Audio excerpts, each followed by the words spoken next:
Welcome to the e-learning session of Campylobacter and Helicobacter. So let us start with the Campylobacter first. Campylobacter species can cause both diarrhea as well as the systemic disease. These bacteria are motile, non-sporing, spiral, coma or S-shape, and these bacteria are gram-negative bacilli. You can see in the picture this showing as a spiral form, as in coma, and as well as the S shape. These bacteria are microaerophilic. That means it needs oxygen but in a lower amount, like in a 2 to 10%. These bacteria are oxidase and catalase positive. It having a three medical important species. The first one is Campylobacter jejuni, Campylobacter coli, and Campylobacter fetus. Among these, Campylobacter jejuni are the most important and cause the primarily diarrheal disease, and C. fetus can cause the extraintestinal infections. Now the epidemiological part. The source of infection is zoonotic, which is found in the intestine of the many animals like poultry, cattle, sheep, swine, and also the household pets. The mode of transmission is fecal-oral route. Patient gets the infection by the raw or uncooked food products like ingestion of the contaminated milk and the meat products. Patient can also get the infection from the direct contact with the household pets. Patient can also get the infection from the travel history to developing countries that can cause the traveler's diarrhea. Now the clinical manifestation. First, there is a intestinal infection. Patient comes with the inflammatory diarrhea, abdominal pain and fever. This infection is mostly a self-limiting. However, relapse is seen into the 5 to 10% of untreated cases. Then the extraintestinal infection, it is mainly due to the C. fetus, which is developing mostly in immunocompromised patient and the extreme age of the patient. Common manifestations include the bacteremia, sepsis, meningitis, and vascular infections like endocarditis. Patient also get the other clinical manifestations like reactive arthritis, GB syndrome, and alpha chain disease. These all are the rare manifestations. Campylobacter triggers the pathogenesis of these all rare clinical manifestations. In the laboratory diagnosis, there is a two aspect of laboratory diagnosis. First is direct microscopy. In direct microscopy, we can do the gram stain and the dark ground microscopy. In gram stain, we are going to observe the gram negative curved spiral coma shaped or S shaped bacteria, and in dark ground microscopy we are going to observe the darting motility of the bacilli. In the culture part, the first we need a transport medium, which is a Carey Blair. We have to transport this bacteria. We have to transport this bacteria at 4 degrees Celsius, and it survives for 1 to 2 weeks. We need a selective media like Skiros selective medium and Butler's selective medium, and these bacteria are microaerophilic. That's why this can be grow at 5% oxygen, 10% CO2, and in the presence of 85% nitrogen.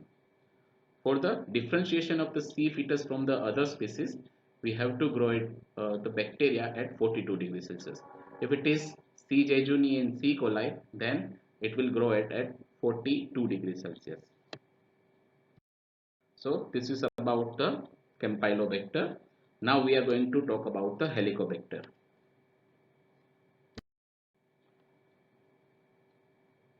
So first the history aspect. The two scientists and the co-workers, Barry Marshall and Robin Warren, got the Nobel Prize for the proving the cause of the peptic ulcer, that is H. pylori or Helicobacter pylori. He drank the glass of H. pylori in the broth. As the days passed, he developed the gastritis. He got the biopsy from his own gut, and culturing the Helicobacter pylori among it, and proves that the Helicobacter pylori were the underlying cause of the ulcers. For this discovery of the bacteria and the role in gastritis, this both scientists got the Nobel Prize. Now the Helicobacter. Helicobacter is a curved gram-negative bacilli. You can see in the picture.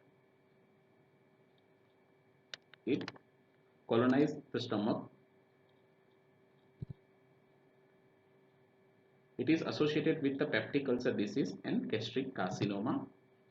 This bacteria is a motile with polar flagella and the motility is corkscrew type. This is the urease positive. There is a three medical important species. The first and most important is Helicobacter pylori, which is the causative organism of peptic ulcer and other manifestation of the stomach. Then the H. cineri and H. fennelli. Now the pathogenesis part. For that we first need to see the stomach. So the stomach having a four part. One is cardia, other is fundus, then the body and the antrum. The fundus and the body secretes the gastric acid, while the antrum secretes the gastrin hormone and mucus, which having a basic pH value due to bicarbonate. H. pylori colonize in the pits of mucosa of the antrum by adhering the gastric epithelial cells. It is protected by the mucus layer secreted by the antrum and also secrete the urease enzymes, which neutralize the acid. H. pylori releases the enzyme that damage the gastric epithelium and cause the inflammation. Inflammation of the gastric mucosa is called the gastritis. When the damage is so severe that breaks the entire mucosa, it is called the peptic ulcer. So, by the release of enzyme that damage the gastric epithelium, the inflammation is there and it will develop into the peptic ulcer disease. If this situation is untreated, then H. pylori even cause the gastric cancer by the pangastritis.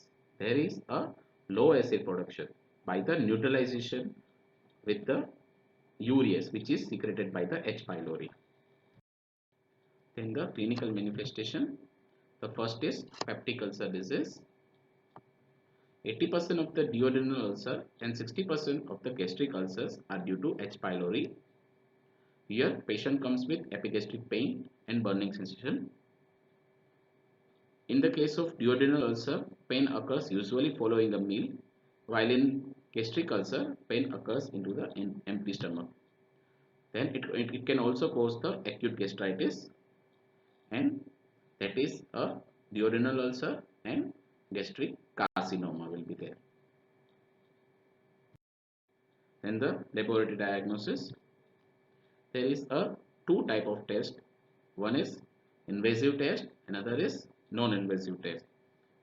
In invasive test, we have to see the histopathology with the help of silver staining, microbiology techniques that having gram stain, culture and biochemical test, and the biopsy urease test. And in the non-invasive test, there is a urea breath test, stool antigen, which is used to monitor the treatment response, and antibody, that is IgG detection by the ELISA.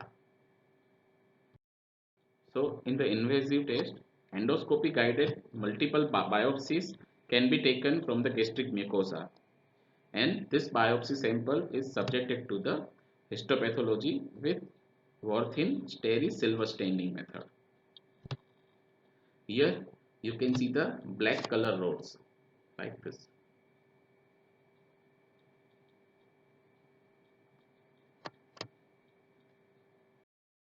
Then the microbiological methods like gram stain. In the gram stain, you can observe the curved gram negative bacilli.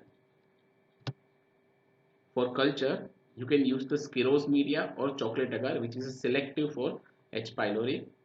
Yes, it is the microaerophilic, that's why it can be grow in the 5 to 10% oxygen, 10% CO2 and 85% nitrogen. And this H. pylori is catalase, oxidase and urease positive. Biopsy urea test, which is also called the rapid urease test or CLO test. It detects the presence of urease activity in gastric biopsy by using urea broth that contains urea and pH indicator. When there is a H. pylori, there is a presence of urease activity, and we have to observe the red color. If it is a urease activity, then it turns the red color, that means test is positive. If there is an absence of urea, that means there is an absence of H. pylori, then it turns the yellowish color, that means test is negative. And this test is rapid, sensitive and cheap. Now the non-invasive test, among this there is a urea breath test, which is very sensitive, quick and simple. Patient drinks a solution of urea which is labeled with non-radioactive C13 and then blows into a tube. If H. pylori urea is present, the urea is hydrolyzed and labeled CO2 is detected in breath sample by mass spectroscopy. This is very popular nowadays because it is a non-invasive. I hope you can like it. Thank you.